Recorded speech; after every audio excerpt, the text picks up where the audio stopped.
Hey guys, Boy601, and today we're going to be taking a look at Rainbow Six Siege and Year 2. The Season Pass has just been announced in addition to the CTUs that will be featured. So let's dive on in and see what we're getting. Now, with the Year 2 Season Pass, we are getting, it's pretty much a repeat of Season 1. We're getting 8 Year 2 operators across 4 seasons, 8 exclusive headgears for them, 8 exclusive uniforms, a Rainbow Six Carbon Charm, and 600 Rainbow Six credits. Now, if you already have the first Season Pass and you purchase the Season Pass, again, you're going to get an additional 600 Rainbow Six credits. That's 1,200 Rainbow Six credits. That's pretty awesome. If you purchase the Year 2 Season Pass by February 7th, you also get the Obsidian weapon skin. That's the weapon skin you're going to be see me using all day today in this quick terrorist hunt gameplay. I decided play through, let you guys see what it looks like on a couple of guns. So that is what you get with Season 2. You do also get the VIP perks, which is 7-day early access to the new operators, 10% discount in the in-game shop, and a 5% renown boost for the year.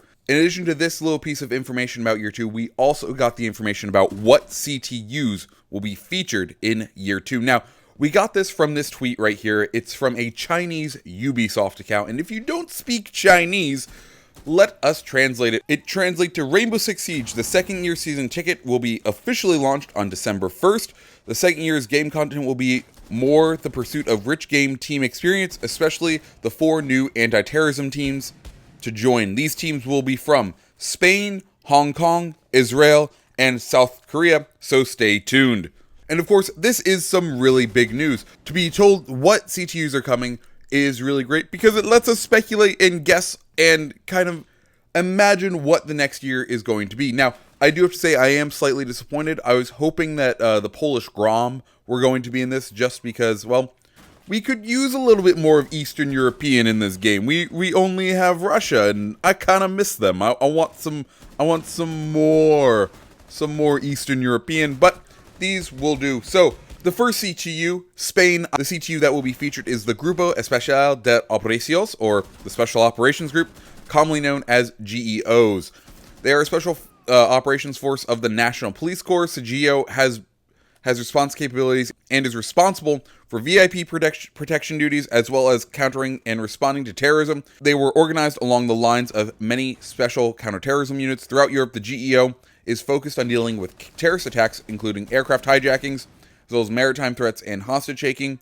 The GEO can also be used in support roles for the Spanish police operations outside the realm of terrorism and is active in protecting visiting heads of state and providing security for high-profile events. Their best known and probably most recent operation was the assault on the Leganés Flat. That's where the suspected perpetrators of the Madrid train bombing were hiding out.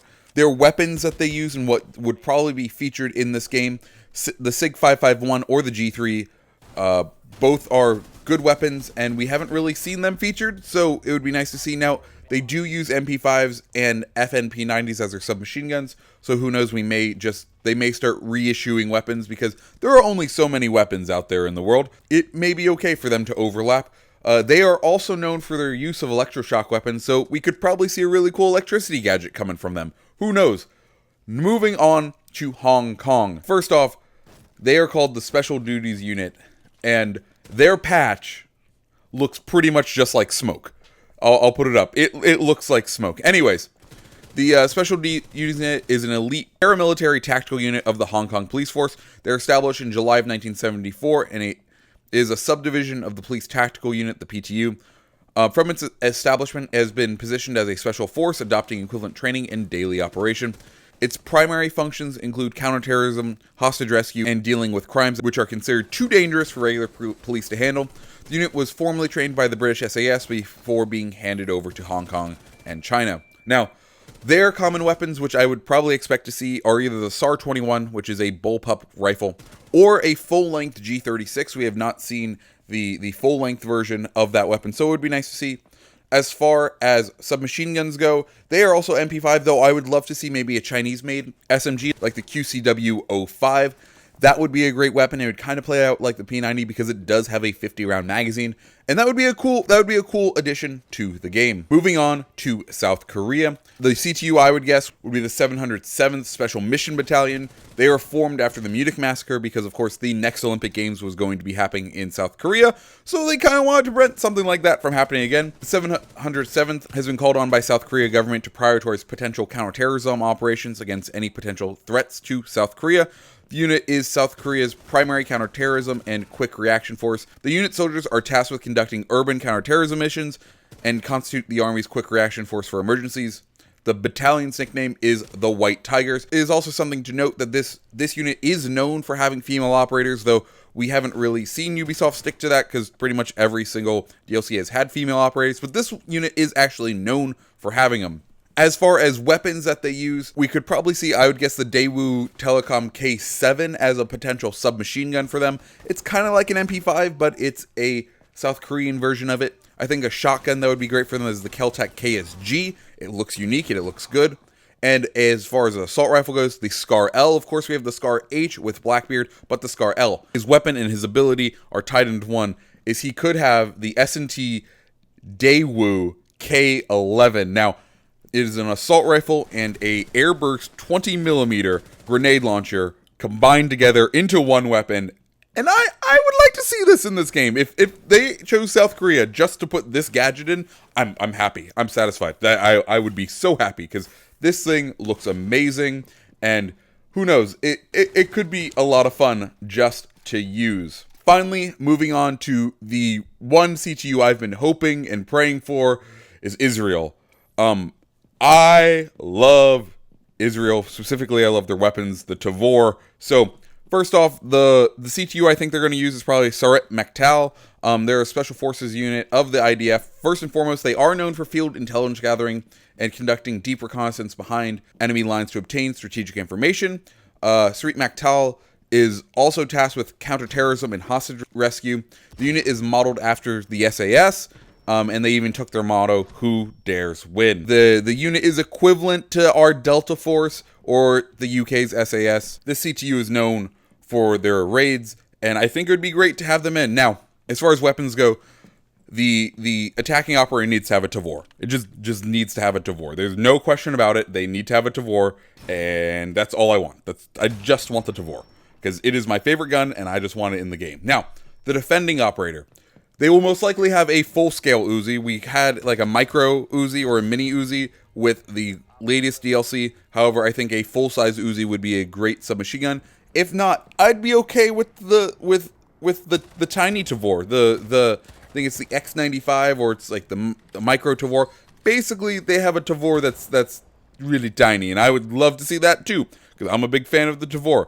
Now, as far as gadgets go, there could be a lot of things for the Israeli. They tend to like to build gadgets, and you know what? Awesome. Now, if Ubisoft decides to go along the lines of kind of repeating different operators' abilities but changing them up a little, we could see the Simon breach grenade. It's basically it would act probably much like Ash's, but it's a grenade that you can literally just put on the front of your rifle, shoot the thing, and it has a bullet catch within it. So it takes the velocity of the round that you fired and transfers it to the breaching round. So you don't have to change from an underbarrel attachment to aiming down sights. You kind of do it all in one fluid motion. That could be something where they kind of, they rework or they have that different from Ash's ability. We could also, see the corner shot. Now, that would have to be balanced. If you don't know what the corner shot is, it is a rifle that pretty much just has a Glock on the end of it, and it is able to first fire in the straight position and then turn 90 degrees left or turn 90 degrees right, so you're able to shoot around corners. If they add this to the game, they would have to have some sort of very small field of view to make it balanced for the other players. If not, I don't know. The other thing I think they could do is make a separate kind of ADS system that works different from Jaeger's. Israel is known for their active defense units. They do have the Iron Dome, and I think it could be kind of good theming to have that in there. Instead of Jaeger, who has the 3 separate units, maybe she only has one, but she can put it down in the center of a room or something, and it protects the whole room. Or maybe it has way more charges, like it's one, but it has way more charges. So if you're going to be taking fire from one direction, you put that there, and it protects you no matter how many grenades they throw in, something like that. That could be something really cool that we could see. Overall, though, I'm really excited for year 2. I am definitely looking forward to these things. What do you guys think? What abilities or what weapons that these factions use do you want to see in the game? Let me know down in the comments. Guys, my name is TommyBoy601. I hope you have a great rest of your day. See ya.